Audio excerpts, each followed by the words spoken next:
Good morning, Mr. Chairman, Ranking Member Feinstein, and members of the committee. It's a privilege to come before you today, and I'm honored that President Trump has nominated me for the position of Attorney General. I regret that I come before this committee at a time when much of our government is shut down, and my thoughts are with the dedicated men and women of the Department of Justice and other federal workers, many of whom continue to perform their critical jobs. As you know, if the Senate confirms me, this would be my second time I would have the honor of holding this office.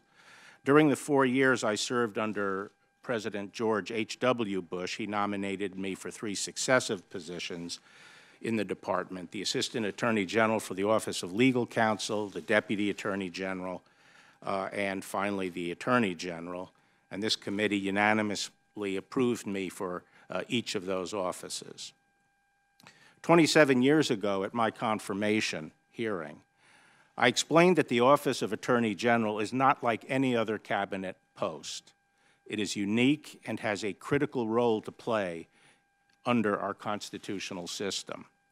I said then, the Attorney General has a very special obligation, unique obligations. He holds in trust the fair and impartial administration of justice. It is the Attorney General's responsibility to enforce the law even-handedly and with integrity. The Attorney General must ensure that the administration of justice, the enforcement of the law, is above and away from politics. Nothing could be more destructive of our system of government, of the rule of law, or the Department of Justice as an institution than any toleration of political interference with the enforcement of the law. I believe this as strongly today as I did 27 years ago, indeed more strongly. We live in a time when the country is deeply divided. In the current environment, the American people have to know that there are places in the government where the rule of law, not politics, holds sway, and where they will be treated fairly based solely on the facts and the even-handed application of the law.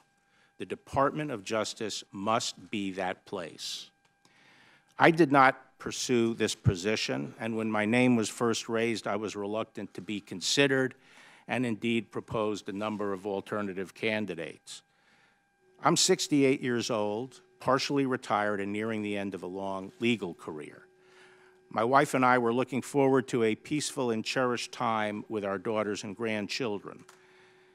And I've had this job before.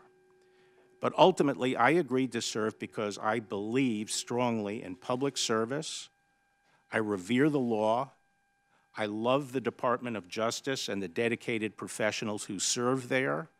And I believe that I can do a good job leading the department in these times. If confirmed, I will serve with the same independence I did in 1991. At that time, when President Bush chose me, he sought no promises and asked only that his Attorney General act with professionalism and integrity. Likewise, President Trump has sought no assurances, promises, or commitments from me of any kind, either express or implied, and I have not given him any, other than that I would run the department with professionalism and integrity. As Attorney General, my allegiance will be to the rule of law, the Constitution, and the American people. This is how it should be, this is how it must be, and if you confirm me, this is how it will be. Now let me address a few matters I know are on the minds of some of the members of this committee. First, I believe it is vitally important that the special counsel be allowed to complete his investigation. I have known Bob Mueller for 30 years. We worked closely together throughout my previous tenure at the Department of Justice. We've been friends since, and I have the utmost respect for Bob and his distinguished record of public service. And when he was named special counsel, I said his selection was good news, and that knowing him, I had confidence he would handle the matter properly, and I still have that confidence today. Given his public actions to date, I expect that the special counsel is well along in his investigation. At the same time, the President has been steadfast that he was not involved in any collusion with Russian attempts to interfere in the election. I believe it is in the best interest of everyone, the President, Congress, and the American people, that this matter be resolved by allowing the special counsel to complete his work. The country needs a credible resolution to these issues, and if confirmed, I will not permit partisan politics, personal interests, or any other improper consideration to interfere with this or any other investigation. I will follow the special counsel regulations scrupulously and in good faith, and on my watch, Bob will be allowed to finish his work. Second, I also believe it is very important that the public and Congress be informed of the results of the special counsel's work. My goal will be to provide as much transparency as I can consistent with the law. I can assure you that where judgments are to be made, I will make those judgments based solely on the law, and I will not let personal, political, or other improper interests influence my decision. Third, I would like to briefly address the memorandum that I wrote last June. I wrote the memo as a former Attorney General who has often weighed in on legal issues of public importance, and I distributed it broadly so that other lawyers would have the benefit of my views.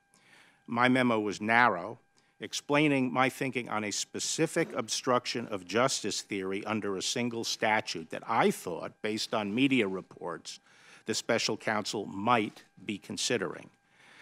The memo did not address or in any other way question the special counsel's core investigation into Russian efforts to interfere in the election, nor did it address other potential obstruction of justice theories or argue that some have wrongly suggested that a president can never obstruct justice. I wrote it myself on my own initiative without any assistance and based solely on public information. I would like to comment very briefly on my priorities if confirmed as Attorney General. First, we must continue the progress we've made on violent crime, while at the same time recognizing the changes that have occurred since I last served as Attorney General. The recently passed First Step Act, which I intend to diligently implement if confirmed, recognizes the progress we have made over the past 3 decades in fighting violent crime. As Attorney General, I will ensure that we will continue our efforts to combat violent crime.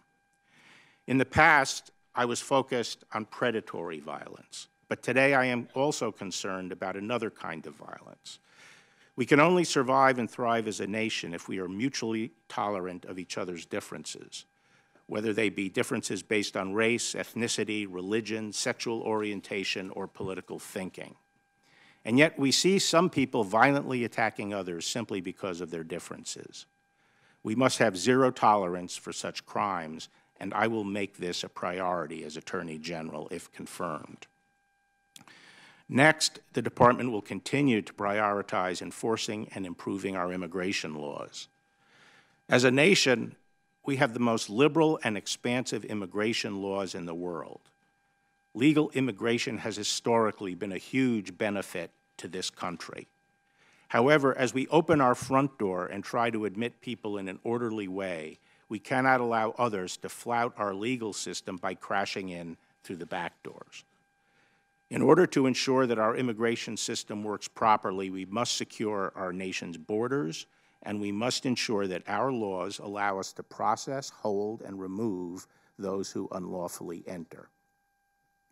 Finally, in a democracy like ours, the right to vote is paramount.